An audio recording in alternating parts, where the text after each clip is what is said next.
Welcome one, welcome all. Grade 12 learners, are you there? We have got a scenario in front of us here, whereby we are going to determine without the use of a calculator the value of tan alpha plus tan theta. But now, before we establish the value of tan alpha and tan theta, we can see that there's information that is given there that says 5 cos theta minus 3 is equal to 0, 17 sine alpha is equal to 8. We don't see any tangent here, we don't see any tan alpha, or neither do we see any tan theta. But we are also given that the theta is an angle that is greater than 180 but less than 360, which means it's an angle. Theta is supposed to be an angle that is above 180, but it must not exceed 360. We are also told that the alpha is supposed to be greater than 90 and not greater than 270, which means alpha is an angle between 90 degrees and 270. Those are the ranges that were given there. So let's get into this problem and see to it that we establish how we can get 6 marks. The first thing that you should do here with these equations is always to transpose them so that cos theta, 5 cos theta minus 3 is equal to 0. Make sure that you make cos theta subject to the formula. It is always like that. So how do we do that? The minus 3 is going to be transferred there first, so that I've got 5 cos theta is equal to negative 3. That jumps an equal sign, becomes a positive 3. I'm trying to rush so that this video fits into 10 minutes.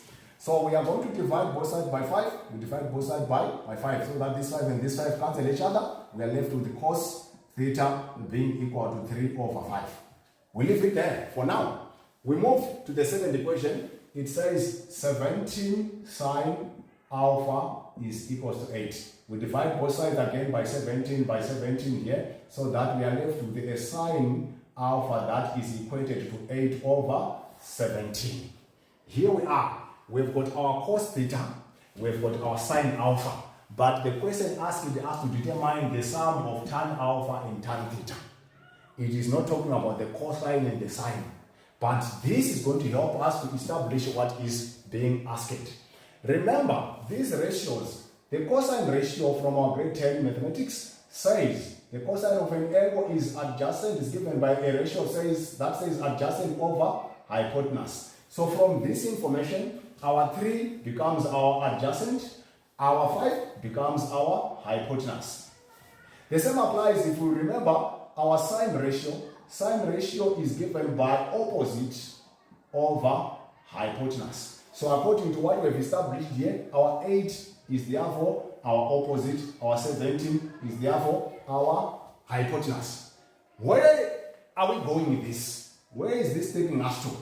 It takes us to a concept that says, if we need adjacent and hypotenuse, if we need opposite and hypotenuse, it therefore means that we should have a right-angled triangle. That's where we get those ratios. So how do we establish those right-angled triangles? We are going, because we are doing trigonometry here, we need to have our quadrants established like that. In this quadrant, we remember from our grade 10 mathematics that the first quadrant, all ratios, sine, cosine, tangent, are positive. In the second quadrant, it's only the sine ratio that is positive. In the third quadrant, the tangent ratio is positive. In the fourth quadrant, it's only the cosine ratio that is positive. That takes us to the concept of cast, C-A-S-T. Now, here we are having a cosine that is equal to 3 over 5. 3 over 5 is a positive fraction, which means it's either the theta is in A, is in the first quadrant, or is in the fourth quadrant where cos is positive. Cos is positive here and here. But now, where is our theta? Is it here or here? How do we know? That is the use of this part. The theta is supposed to be greater than 180, which means it can only be in this quadrant. Now, when we have drawn our arm like this one, we therefore complete our right angle triangle this way.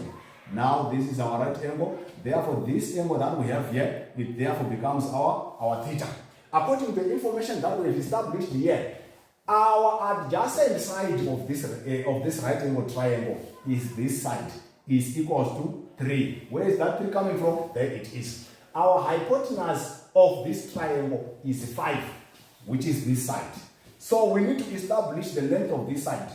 Those who are well versed with their Pythagoras theorem they can see that this side, which is y, is therefore going to be equal to the square root of the hypotenuse squared minus the other side squared. That gives us 4. But remember, the square root of a number is plus or minus something. So in this case, it's a plus or minus 4. But we expect it to be minus because it's on this side of the y-axis. So therefore, this one is minus 4.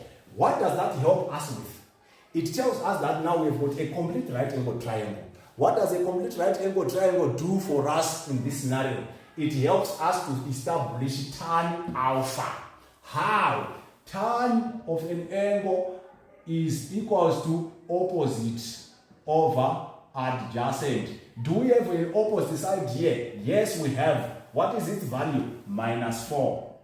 Do we have an adjacent side? Yes, we do. What is its value? Yes, 3. So which means the tan theta that we did not have here, we now have it as minus 4 over 3.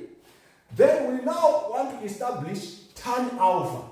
Tan alpha, how do we establish it? We make use of this equation. That is being simplified to sine alpha or S2, which is equals 8 over 17.